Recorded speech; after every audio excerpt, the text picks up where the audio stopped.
नमस्कार। आप सभी को गणतंत्र दिवस की हार्दिक शुभकामनाएं। और आज हम गणतंत्र के बारे में ही जानेंगे और व्यवहार में गणतंत्र की क्या स्थिति है उसके बारे में हम देखेंगे आज। तो शुरू करते हैं आज। गणतंत्र, जिसे हम इंग्लिश में रिपब्लिक कहते हैं, वो एक लैटिन शब्द से लिया गया है जो है रेस पब्लिका। एक लैटिन शब्द रेस पब्लिका से बना है गणतंत्र या रिपब्लिक, जिसका अर्थ होता है सामान्यतः जनता से संबंधित। जनता से संबंधित इसका अर्थ होता है। अगर इसे हम आम भाषा में समझें तो इसका मतलब होता है कि राज्य किसी व्यक्ति विशेष का नहीं है, राज्य जनता का है।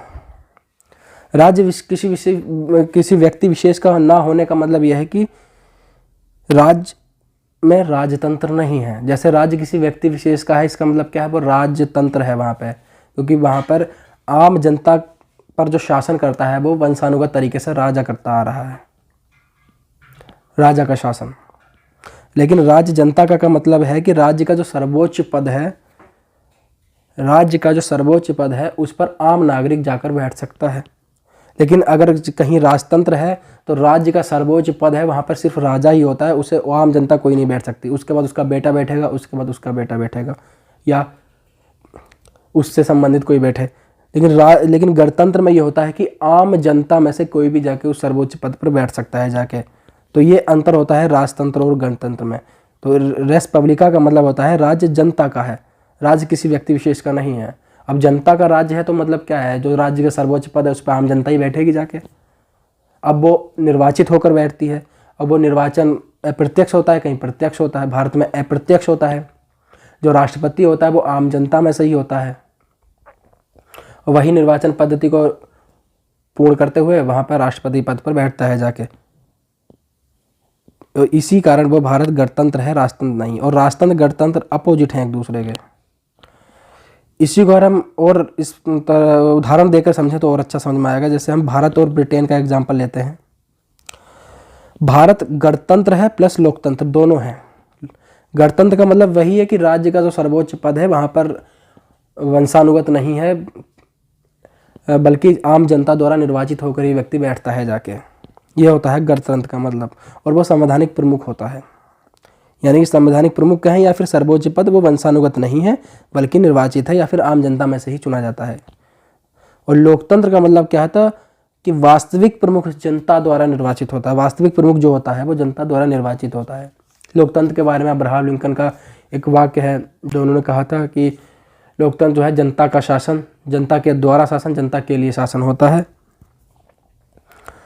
तो ये है, वही लोकतंत्र है। ये मतलब आम जनता शासन करेगी अपने ऊपर। लेकिन भारत की जनसंख्या इतनी ज़्यादा है कि वहाँ पर आम जनता सीधे शासन नहीं चला सकती, इसलिए जनता जो है अपने प्रतिनिधियों को चुनती है। और भारत में प्रतिनिधि ही चुनकर जाते हैं और वही वास्तविक प्रमुख होते हैं जनता के।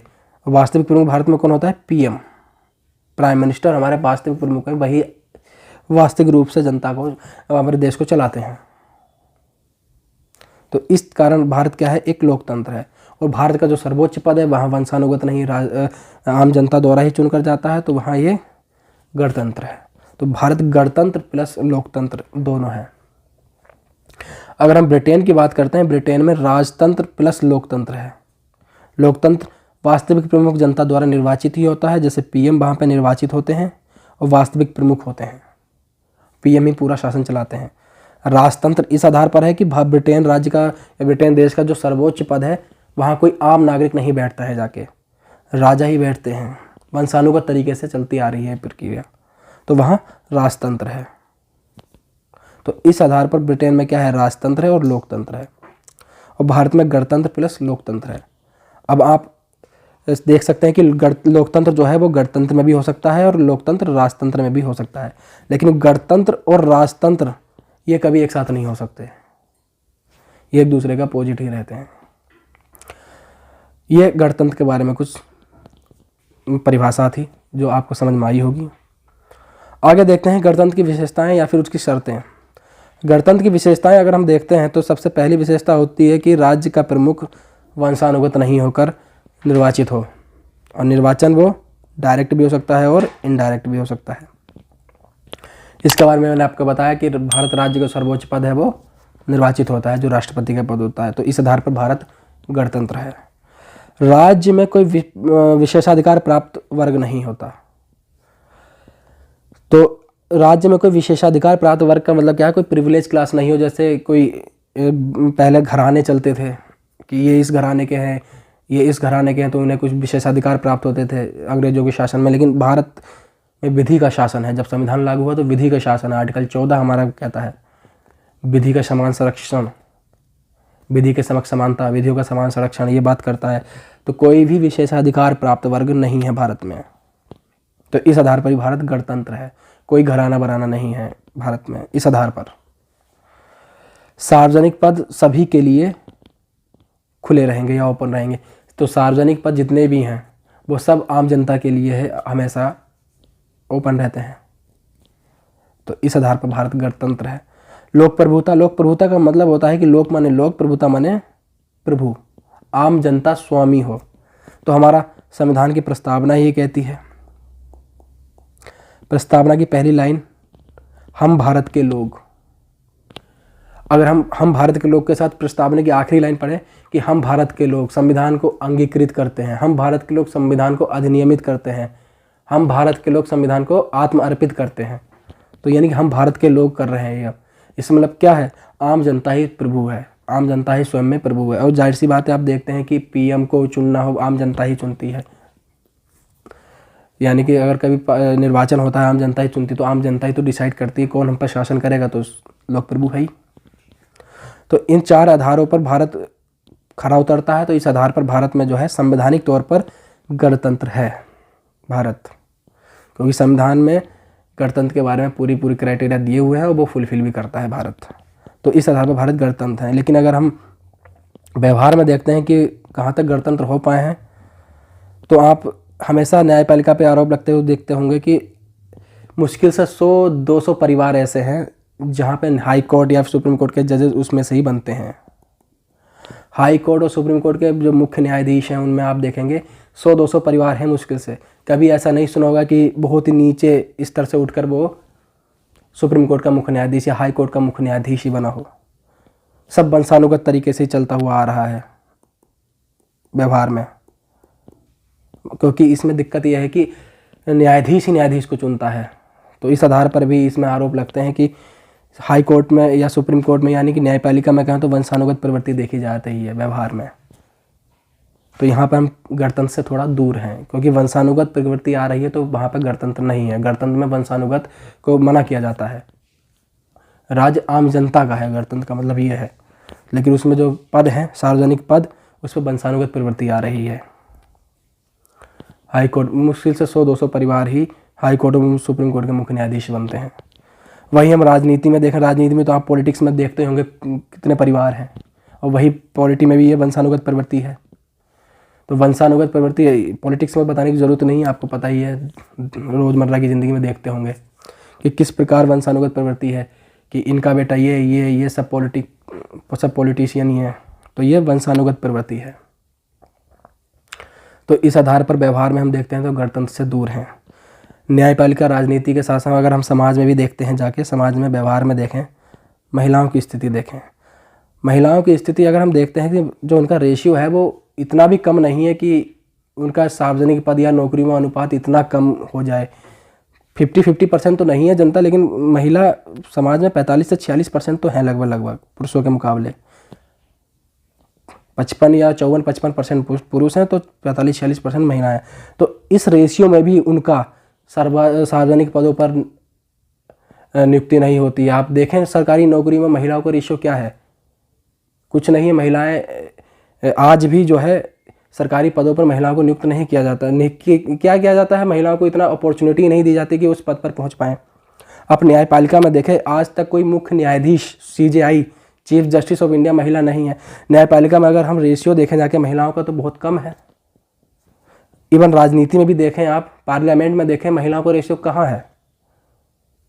अब अगर हम आम जनता अगर जनगणना के आधार पर देखें तो 45 से 46% महिला, ये कोई कम जनसंख्या नहीं है महिलाओं की। लेकिन हम पार्लियामेंट में देखें, न्यायपालिका में देखें तो उनका रेशियो तो बिल्कुल ख़त्म मिलता है। अगर हम सरकारी नौकरियों में देखें तो अधिकारी वर्ग में हम देखें या ब्यूरोक्रेसी में भी देखें तो महिलाओं का अनुपात तो बिल्कुल ना के बराबर ही है। तो महिलाओं की ऐसी स्थिति होने का कारण हम कहीं ना कहीं पितृसत्तात्मक व्यवस्था को नहीं बता सकते कि पितृसत्तात्मक व्यवस्था इसका एक मुख्य कारण है पितृ सत्तात्मक व्यवस्था के कारण पुरुष वर्ग को एक प्रिविलेज दे दिया जाता है, एक विशेषाधिकार मिल जाता है, और उस विशेषाधिकार मिलने के कारण जो है महिलाओं के अधिकार को सीमित कर दिया जाता है या कम कर दिया जाता है, इवन ख़त्म कर दिया जाता है। कई सारी प्रथाएं ऐसी हैं जो आज भी महिलाओं के खिलाफ हैं, जिसके आधार पर अगर उन प्रथाओं का जब अभी भी व्यवहार में पालन होता है समाज में, जिससे महिलाओं को ऊपर नहीं उठाया जाता है, महिलाओं को शिक्षा प्रॉपर नहीं मिलती है, पुरुष वर्ग को ज़्यादा प्रायोरिटी दी जाती है, महिलाओं को कम प्रायोरिटी दी जाती है समाज में।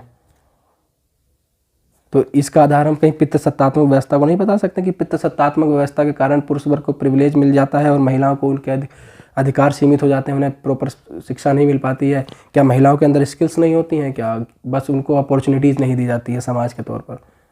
उन्हें आज भी एक घरेलू काम करने के लिए एक वस्तु मानते हैं कि ये घरेलू काम करने के लिए ही होती हैं औरतें। आज भी माइंडसेट यही है लोगों का समाज में। अगर हम किसी बैकवर्ड इलाके में जाते हैं या फिर किसी ग्रामीण क्षेत्र में जाते हैं तो महिलाओं को आज भी घरेलू काम करने के लिए ही एक माना जाता है कि ये सिर्फ घरेलू काम करने के लिए ही होती हैं महिलाएं, उन्हें कभी भी बाहर नहीं निकलने दिया जाता है। तो ये भी एक आधार है समाज में। तो इसका मतलब क्या है? ये पितृ सत्तात्मक व्यवस्था वंशानुगत तरीके से चल रही है, पुरुषों को प्रिविलेज दिया जा रहा है, महिलाओं के अधिकार सीमित करे जा रहे हैं। तो व्यवहार में कहाँ गणतंत्र है? गणतंत्र में ना विशेषाधिकार है, ना तुम्हारा वंशानुगत प्रवृत्ति चलेगी। है पितृ सत्तात्मकता वाली आपकी।